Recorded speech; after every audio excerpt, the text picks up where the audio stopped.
Ahí va Matías Albarracín, el histórico ganador de un diploma olímpico en Río 2016 que, tras no poder estar en Beijing 2008 y Londres 2012, consiguió el pase a Río y ahora a Tokio 2020. Un camino con escalas, claro, que comenzó en Curitiba, donde nació Matías, y siguió allí donde estuviera su papá justo. Esta es la historia de un atleta que hizo historia, pero también la de una dinastía familiar. Yo empecé a los 8 años en el Hípico La Plata y obviamente empecé por herencia. Mi papá montaba, ya era un jinete olímpico, entonces por decantación yo tenía que montar. Si bien empecé en la escuelita del Hípico La Plata, en simultáneo también jugaba al rugby, así que en un momento dejé de montar y luego de unos 6 u 8 meses dije que quería regresar nuevamente, pero ya no en la escuelita, no porque creyera que sabía todo, sino porque quería entrar a la pista grande donde estaba mi papá, quería como progresar, tal vez sí un poco más veloz de lo que merecía, pero bueno, valió la pena porque a partir de allí no paré nunca más. Lo impulsaba en el camino justo Albarracín, también olímpico, múltiple campeón nacional, premio Konex de platino en 2 oportunidades, ciudadano ilustre, una leyenda. Bueno, para el deporte argentino, justo Albarracín es un emblema, ya es una marca. A sus 70 años logró un 3er campeonato nacional, es el reflejo para muchos chicos y no tan chicos. Mucha gente lo pondera, lo elogia siempre por su respetuosidad, por su honestidad, por supuesto por su carrera. Entonces, todo eso que mencioné es lo mismo para mí.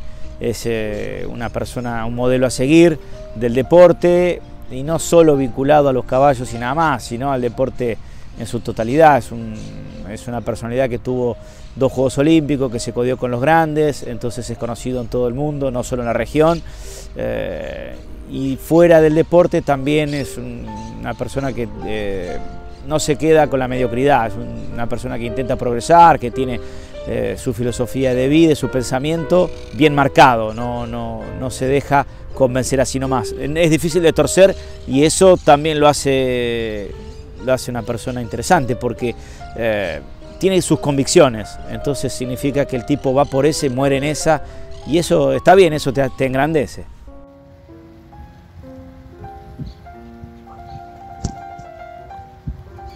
Queriendo emular al padre, Albarracín se metió rápido en el deporte. A los 15 ya saltaba en primera y a los 20 era campeón sudamericano. Todo gracias, dice, a las herramientas que le llegaban de su entorno familiar. Las herramientas facilitaron muchas cosas. Y cuando hablo de herramientas no hablo de herramientas materiales o de tener al alcance los caballos ideales, que por supuesto los tuve, sino también las herramientas de consejería y de entrenamiento y de sugerencias.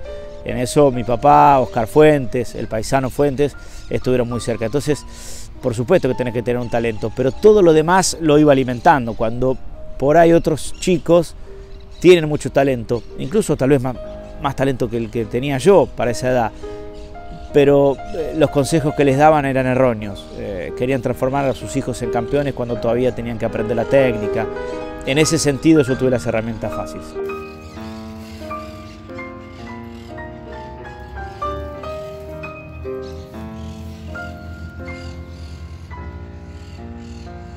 Llegarían varios grandes premios para Albarracín, pero pasaba el tiempo y seguía sin poder sacarse una espina. Los logros que me marcaron tenían que ver más con el ámbito local. Cuando hablo local hablo del Hípico La Plata o Hípico Citibel, porque a veces a uno le cuesta ser profeta en su propia tierra. Y yo afuera ganaba, andaba más o menos bien, pero lo que más nervioso me ponía era ganar en el Hípico La Plata, que era como mi casa y la casa de mi papá. Y entonces hace muchos años gané el aniversario de la ciudad de La Plata. Y ahí hice como un clic, dije, bueno, me saqué este peso y a partir de ahora quiero empezar a tachar los grandes premios importantes de Argentina y los quiero ganar a todos. Bueno, con el tiempo y con los años se fue dando, pero ese momento lo recuerdo porque me ponía más nervioso esas cosas como el campeonato nacional, que lo logré bastante grande, ya lo podía haber ganado más joven. Me sacaron un peso, había triunfado más afuera que adentro para lo que era mi currículum.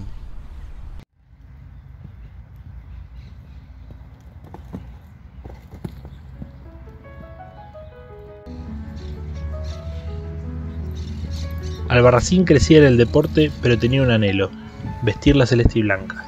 En 2007 comenzó su historia saltando por equipos, una historia que lo llevaría desde Citibel a ser parte de 2 Juegos Olímpicos. Ser parte de un equipo es lo que siempre soñé, era lo único que quería.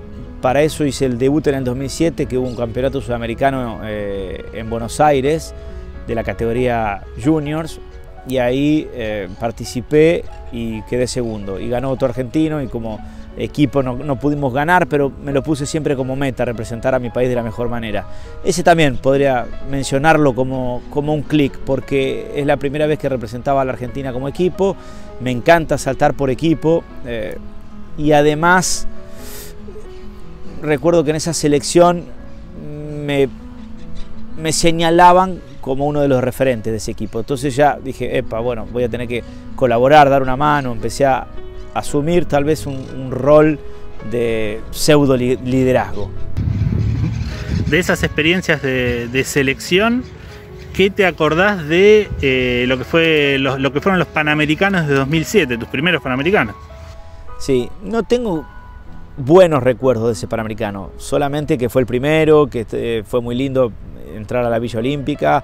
Yo era el más joven del equipo, y estar con jinetes experimentados que ya habían participado no solo de Juegos Panamericanos, sino de Juegos Olímpicos, estuvo bien desde ese lado. Pero deportivamente, a pesar de que fui el mejor resultado y logré la plaza para los Juegos Olímpicos, que luego la utilizó José Laroca, yo creo que me puse más nervioso de la cuenta, no estaba pasando por un buen momento personal, entonces hubo cosas que no las quiero recordar. Igual, ojo, sirvieron para poderlas volcar en la mesa de terapia, y gracias a eso en los siguientes Panamericanos mejorar y rendir un poco mejor, sobre todo no solo para mí, sino para el equipo. En Guadalajara, como vos decías, ya mejoró la cuestión en equipo. Volviste a clasificar también a Londres, ¿no? Pero tampoco pudiste usar la plaza. Contame un poquito de esa doble frustración, ¿no? 2008-2012. Bueno, lo mismo. Yo creo que en ese momento me quería ocupar más de lo que es el juego panamericano en sí. Lograr la meta para los demás, que era clasificarse para un juego olímpico, para mí era secundario. Y si se lograba, bienvenido. Entonces no lo tomé como una frustración haber logrado yo la plaza y que la utilice otro, porque para mí la meta era el juego panamericano, y ser, no el mejor, pero si era el mejor significaba que había rendido bien para el equipo. Eso era lo más importante. Después, que podía haber ido, y sí, y se me lesionó la yegua para ir a Londres 2012, lo cual me hizo más fuerte, no me debilitó para nada. Tampoco sabía si yo estaba en condiciones de ir, ni como binomio ni como jinete individual. Así que me vino bien para la preparación para el futuro. En ese sentido estuvo bien, nunca tomé eso como una frustración. Matías, no lo tomaste como una frustración, pero igual iba a haber revancha. La revancha se dio gracias a lo que fue, bueno, una actuación histórica, ¿no? En 2015, en aquellos Juegos Panamericanos de Toronto. ¿Por qué en esos Juegos se dio todo para esa medalla plateada? En Toronto se dio todo porque cuando se forma un equipo, lamentablemente en equitación, bueno, creo que en todo, pero en equitación tienen que funcionar los 4 eslabones. Los 4 jinetes tienen que colaborar. Hoy en día, hacer una buena performance, pero si te cae un palo, no sirve. Hay que hacer 0 faltas. Para eso existe el descarte. El peor resultado no se toma y los 3 mejores sí.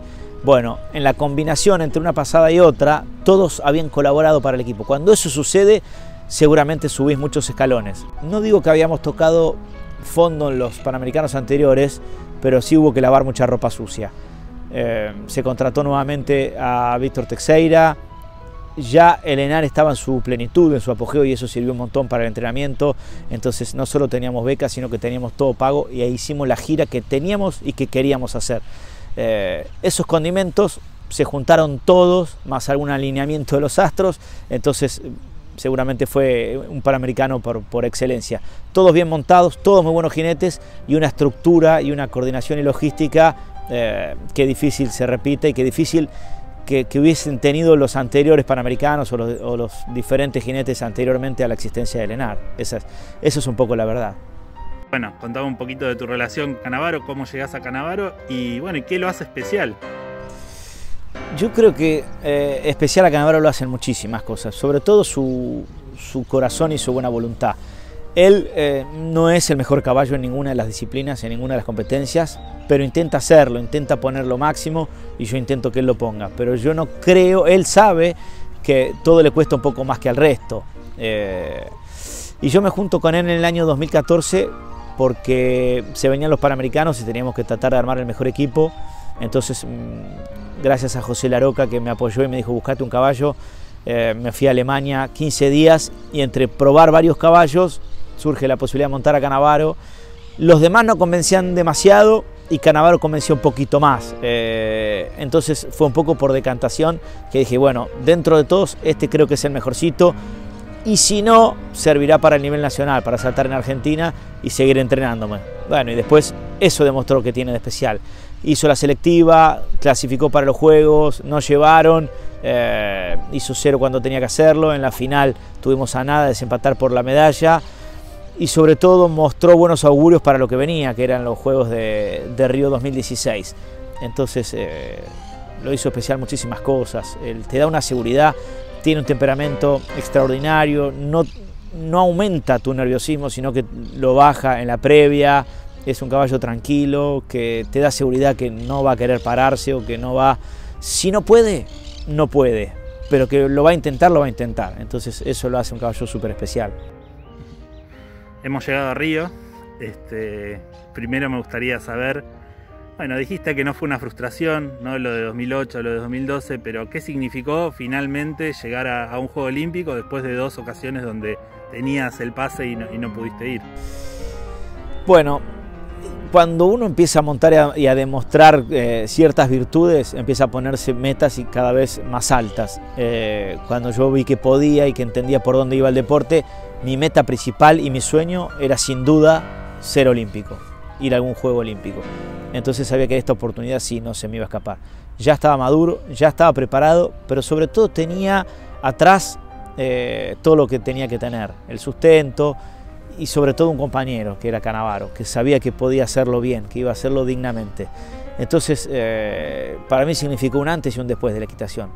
Me lo había dicho el técnico, Víctor Teixeira, en la previa para tratar de agrandarnos, que la vida deportiva de un jinete cambiaba de un momento a otro y ese quiebre eran los Juegos Olímpicos. Y no importaba tanto el resultado. Bueno, imaginémonos, después de lograr un octavo, eso sí que fue un quiebre importante y tenía razón, yo ya no soy aquel atleta ni aquel Matías Albarracín previo a Río de Janeiro, aún con la medalla de Toronto, pero no lo era. Después de eso empecé a creer mucho más en mí, así que fue un punto de inflexión que fue positivo, pero también en algunos momentos costó volver a ese nivel porque necesitaba otra zanahoria y tenía que ser tan grande como un Juego Olímpico. Tokio lo está haciendo, pero con todos los pormenores que tenemos y las contingencias, la verdad que estamos haciendo un esfuerzo mayúsculo que nos está debilitando un poco. Tiene que ver con todo el mundo, pero a nosotros creo que nos cuesta un poco más. Pero bueno, ahí hay una zanahoria que lo estoy tratando de salar y de condimentar todos los días para tratar de llegar a Tokio 2020 de la mejor manera.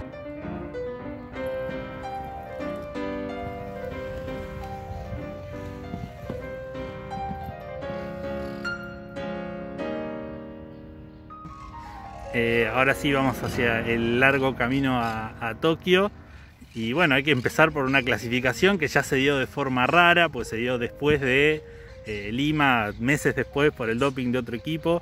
¿Cómo vivieron esa descalificación de Canadá que les tocaba a ustedes? Llegó tarde, me contabas la otra vez que no les venía bien porque les daba menos tiempo para prepararse incluso.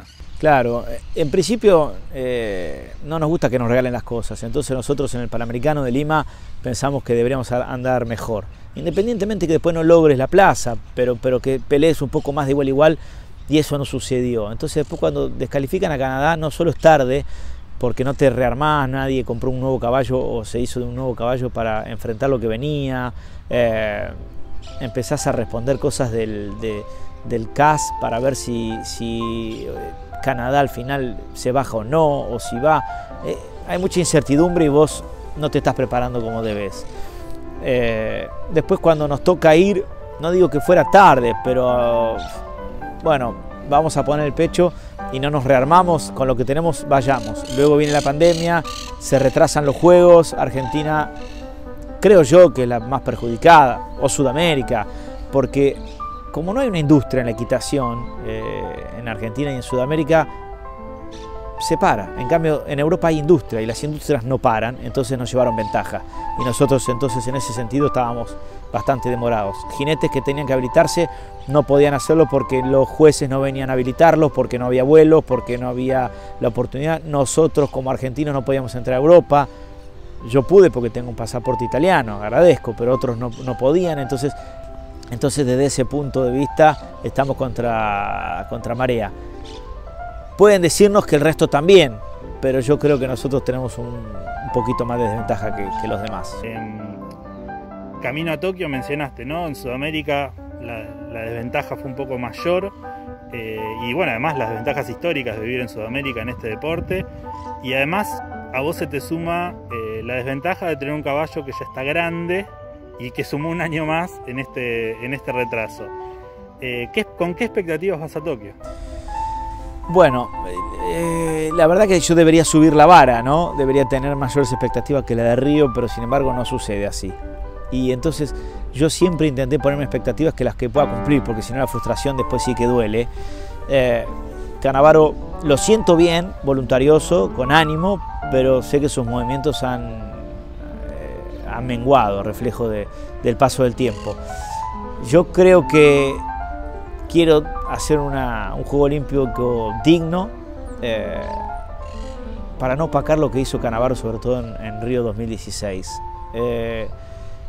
Si yo me sitúo, somos 75 atletas, si yo me sitúo en la mitad de tabla, significará que hubo algunos 34 o 35 que estaban mejor que yo, pero había otros 34 o 35 que tal vez tenían un caballo mejor que el mío, en mejores condiciones, más joven, vivían en los países industrializados y sin embargo están detrás mío.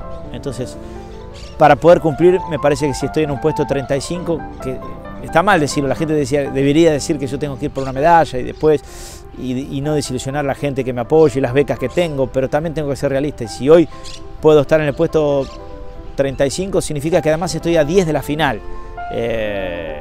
Bueno, ojalá dar ese plus y por ahí ser finalista estaría bien en 2 Juegos Olímpicos consecutivos. Creo que hasta podría casi retirarme.